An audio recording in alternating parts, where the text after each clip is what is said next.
Olá!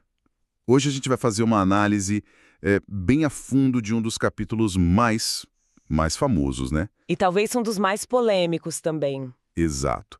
Do clássico Pense e Enriqueça, de Napoleon Hill.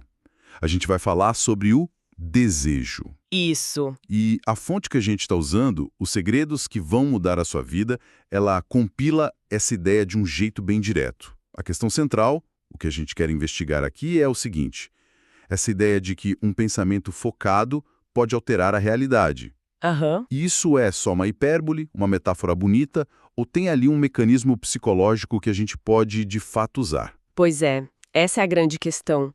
Porque o Rio, ele não tá falando de um querer simples, sabe? De uma vontade que passa. Não. O conceito central dele é o desejo ardente. E ele defende que isso não é só uma emoção, é uma força quase física. Certo. E a nossa missão aqui é usar as histórias e o método que o livro apresenta para, entender se essa afirmação se sustenta. Não é sobre acreditar de olhos fechados, mas sim desmontar a engenharia por trás da ideia. Perfeito. E para começar a desmontar, o Rio já joga na mesa um exemplo que é quase um estudo de caso. Sim, o clássico. A história de Edwin C. Barnes. O desejo dele era de uma clareza, assim, absurda. Ele não queria um emprego com o Thomas Edison. Não era só trabalhar para ele. Exato. Ele queria ser sócio de Edison, trabalhar com ele. Só essa definição já coloca o cara num outro patamar, né? E essa especificidade toda, se a gente for parar para pensar, é a base do que hoje a gente chama de metas SMART, por exemplo. O desejo dele era específico, era mensurável, ser sócio, não empregado. É verdade. Tinha um prazo implícito, que era, pelo resto da minha vida, se precisar. O que Hill estava descrevendo, quase um século atrás, era a psicologia de alta performance que hoje é padrão em negócios, em esportes. Faz todo sentido. Um desejo vago gera uma energia vaga, sabe? Um alvo preciso permite que você concentre toda a sua força num ponto só. Exato. E a realidade dele era um balde de água fria. Ele não conhecia o Edison, não tinha um tostão furado para passagem de trem. A maioria pararia ali. A maioria das pessoas, eu inclusive, provavelmente eu pararia por aí. Mas o livro descreve que o desejo dele não era um desejo qualquer. Era tão intenso que ele pegou carona num trem de carga para chegar no laboratório. Nossa! É muita determinação. O que eu acho mais fascinante é a reação do próprio Edison. Ele conta, e a citação tá na nossa fonte, que o Barnes apareceu parecendo um mendigo qualquer. Aham. Mas ele completa, e essa é a parte genial. Havia algo em sua expressão que me deu a impressão de que ele estava determinado a conseguir aquilo que ele havia se proposto. Uau! Edison, um gênio da inovação, não viu a aparência, ele leu a convicção. Essa determinação toda era um sinal tão forte que superou completamente a primeira impressão. E ele não conseguiu a sociedade no primeiro dia? Longe disso. Nem no primeiro ano? Ele começou com um trabalho braçal, ganhando uma miséria. Mas é aí que está o pulo do gato. Sim. Ele não via aquele emprego como, é o que deu para arrumar. Ele via como parte do plano. Ele não pensava, vou tentar uns meses e ver no que dá. Não tinha plano B. Não. O pensamento era, vim para ser sócio do Edison e vou conseguir, nem que leve o resto da minha vida. E esse ponto é crucial. Muita gente desiste se a oportunidade não vem exatamente na forma que a pessoa imaginou, sabe? É verdade. O Barnes entendeu que o trabalho braçal não era um desvio, era parte do plano. Era o preço que ele estava disposto a pagar para estar perto da oportunidade, para entender o negócio por dentro. Para poder agarrar a chance. E principalmente para poder agarrar a chance quando ela surgisse. Ele estava jogando o jogo de longo prazo. Essa mentalidade me lembra de uma metáfora poderosíssima que o livro usa. A dos navios. A de queimar os navios. Hill conta a história de um guerreiro que, ao desembarcar em território inimigo, mandou queimar todas as suas próprias embarcações. É uma imagem forte. Fortíssima. A mensagem para os soldados era brutalmente clara. Não existe plano B. Não tem recuo. Ou a gente vence, ou a gente morre aqui. E o Barnes, metaforicamente, queimou os navios dele. Totalmente. Ele não deixou uma rota de fuga mental. Exatamente. Queimar os navios é um mecanismo psicológico de comprometimento extremo. Quando você elimina a possibilidade de recuar, sua mente para de gastar energia pensando em saídas de emergência. E foca. E foca 100% dos seus recursos cognitivos em achar um jeito de avançar. É um estado de necessidade que você mesmo se impõe. E a gente vê essa mesma lógica em outra história do livro. A de Chicago, né? Isso, a de Marshall Field, o comerciante de Chicago. Nossa, essa história é impressionante. Sim. Depois daquele grande incêndio que destruiu a cidade, os comerciantes se reuniram e a maioria, claro, decidiu ir embora. Recomeçar em outro lugar. Era decisão lógica, né? Com certeza. Mas o Field não. Ele apontou para os escombros fumegantes da loja dele e disse que ali mesmo construiria a maior loja do mundo, não importa quantas vezes ela venha pegar fogo. É a mesma mentalidade. É a diferença fundamental entre ter uma esperança e ter um propósito. Os outros comerciantes, eles tinham a esperança de ter sucesso em outro lugar. Certo. O Field tinha o propósito definido de ter sucesso ali. Para ele, o incêndio não era o fim da história, era um obstáculo dramático no meio dela. Um capítulo ruim, apenas. Exato. O desejo ardente transforma a derrota temporária num problema a ser resolvido, não num motivo para desistir. É incrível a intensidade dessa mentalidade. Mas sabe o que eu acho mais impressionante? É que o Hill não deixa isso só no campo da inspiração. Ele trata essa intensidade toda como uma engenharia e nos dá um manual. Um passo a passo. Um passo a passo para construir essa mentalidade. É quase uma receita de bolo. E é uma receita que vale a pena detalhar, porque cada passo ali tem uma função psicológica muito, muito precisa. Não é misticismo, é programação mental. Então vamos lá. Primeiro passo. Fixe na mente a quantia exata de dinheiro que você deseja. Hill bate muito nessa tecla da precisão. Não é quero ser rico. Não, é específico. É quero R$1 milhão. Segundo passo. Determine exatamente o que você pretende dar em troca. A ideia de que não existe almoço grátis é central aqui. E esse segundo passo é o que ancora o desejo na realidade, né? Ele te força a pensar em termos de valor e troca. Tira da fantasia. Exato. Tira o desejo do campo da fantasia infantil, do eu quero, e o coloca no campo de uma transação adulta, de um plano de negócios. Eu quero X e, para isso, estou disposto a oferecer Y em tempo, trabalho, conhecimento. Faz sentido. Terceiro passo.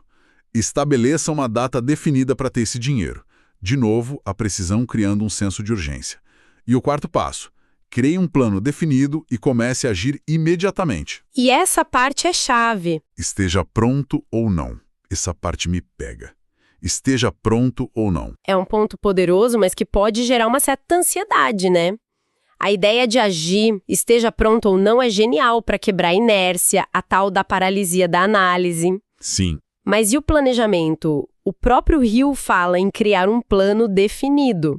Não tem uma contradição aí? Agir imediatamente, mas com um plano que talvez ainda não esteja perfeito? É uma ótima pergunta. Eu acho que talvez a ideia seja que o plano não precisa estar 100% perfeito para dar o primeiro passo, sabe? O importante é o movimento. Isso. O importante é começar o movimento e o plano vai se ajustando no caminho. A ação gera feedback, que melhora o plano. Ficar só planejando não gera nada. Exatamente. O plano é um mapa, mas você só descobre se o mapa está certo quando começa a caminhar pelo terreno.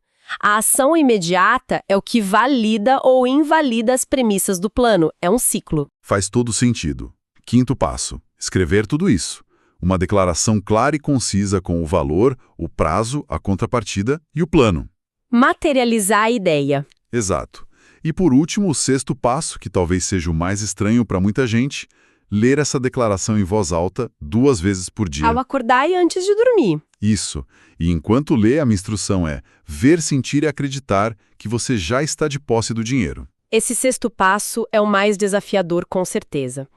É o ponto onde a lógica consciente cede espaço para a psicologia do subconsciente. Certo. Hill está essencialmente pedindo para você enganar o seu próprio cérebro, para fechar a lacuna entre o seu estado atual e o seu objetivo.